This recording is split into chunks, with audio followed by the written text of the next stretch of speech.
Iran menyerang pangkalan militer utama Amerika Serikat di Qatar. Serangan ini disebut sebagai balasan atas serangan Amerika Serikat terhadap fasilitas nuklirnya.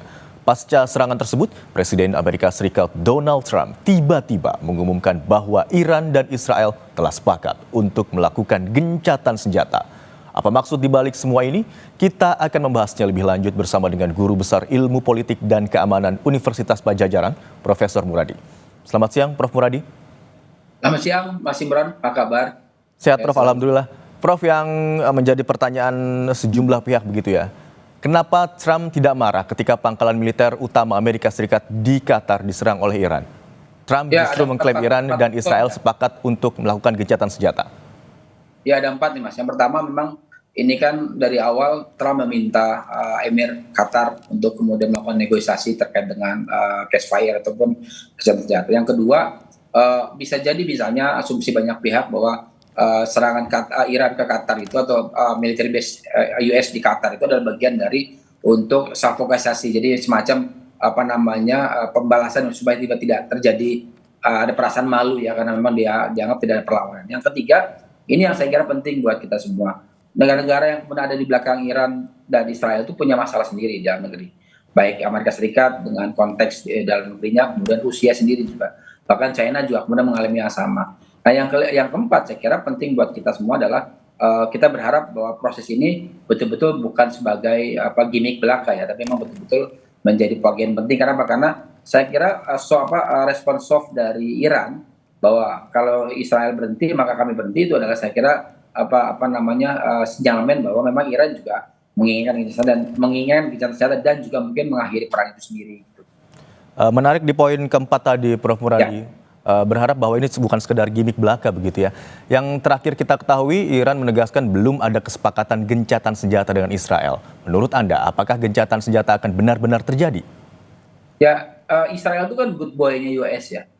Jadi apapun yang kemudian nanti arahan dari Donald Trump ke Netanyahu begitu akan mau tidak mau, suka tidak suka akan diikuti oleh Israel. Karena ada satu yang saya kira penting buat kita tahu semua adalah ada bantuan yang kemudian di freeze sementara terkait dengan perang ini, bantuan US ke Israel ya.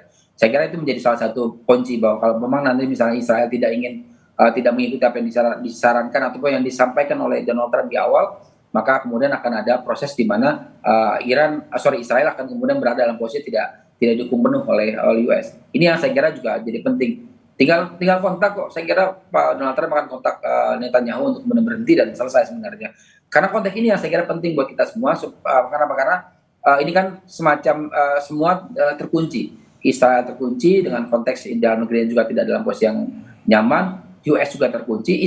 Iran juga dalam posisi yang kemudian saya kira menjadi penting untuk kemudian transisi di antara mereka ya. Karena memang dalam beberapa tahun belakangan ini kan ada fase di mana posisi Iran juga akan mengalami proses yang tidak sama lagi dengan 5-10 tahun yang belakang. Karena generasi saya nyebutnya generasi 79 itu kita berganti dengan generasi yang baru. Ini yang saya kira juga penting kemudian melihat. Dan terakhir misalnya Rusia sendiri juga punya masalah di Ukraina, juga masalah di dalam negeri yang tidak kalah pelik. Saya kira seperti itu, Mas Imran.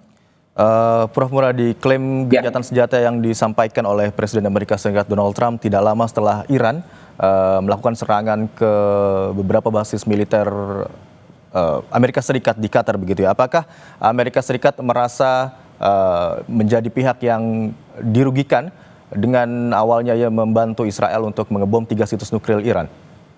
Kalau melihat pemberitaan di beberapa TV ya, kan yang 3 tempat itu kan juga tidak rusak parah ya. Bahkan kemudian semacam ya ada kerusakan tapi tidak separah klaim yang kemudian Donald Trump lakukan. Artinya memang itu juga jadi salah satu respon yang kurang lebih mirip dengan dilakukan oleh Iran dengan serangan ke military base di Qatar. Tidak ada kerusakan, bahkan kemudian banyak misilnya atau rudalnya kemudian tidak sampai pada sasaran target. Itu poin pertama itu. Yang kedua, ya respon keduanya saya kira soft ya. Artinya saya agak bukan bingung ya. Agak kemudian question mark misalnya kemudian pernyataan dari Menlu Iran bilang kalau memang ya Israel berhenti kita juga berhenti. Itu sesuatu yang saya kira bukan khas Iran sebenarnya. Artinya ada pihak ketiga. Nah, pihak ketiga ini yang saya bilang dari awal bahwa ada Emir Qatar yang melakukan pendekatan. Nah, Qatar ini termasuk negara yang di Timur Tengah yang sangat dekat dengan Iran dibanding dengan daerah-daerah, dan menyerang military base di Qatar, saya kira itu jauh lebih soft dibanding misalnya menyerang military base US military base di negara lain di Timur Tengah. Ini yang saya kira penting buat kita pahami bersama. Artinya apa? Artinya saya meyakini betul bahwa akan terjadi gencatan senjata dan berhenti. Karena memang tinggal kuncinya adalah Amerika Serikat meminta Israel untuk berhenti, dan saya kira akan berhenti seperti yang disampaikan oleh Donald Trump di sosial medianya seperti itu, Mas Imran. Baik, Amerika Serikat sudah memutuskan untuk ikut campur begitu dalam tanda kutip dalam perang atau konflik antara Iran dan Israel. Kemudian bagaimana terkait dengan potensi dari dampak perang atau konflik kedua negara ini akan semakin luas?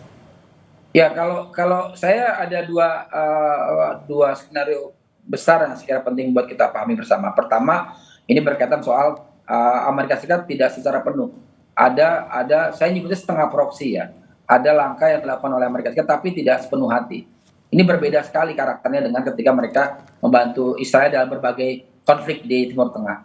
Yang kedua, respon dari Iran sendiri. Respon dari Iran sendiri itu bukan karakter Iran yang ngotot, yang keras dan sebagainya. Artinya buat saya pernyataan Donald Trump, kemudian pernyataan dari Menlu Iran ini adalah bagian penting untuk kemudian kita tunggu bersama.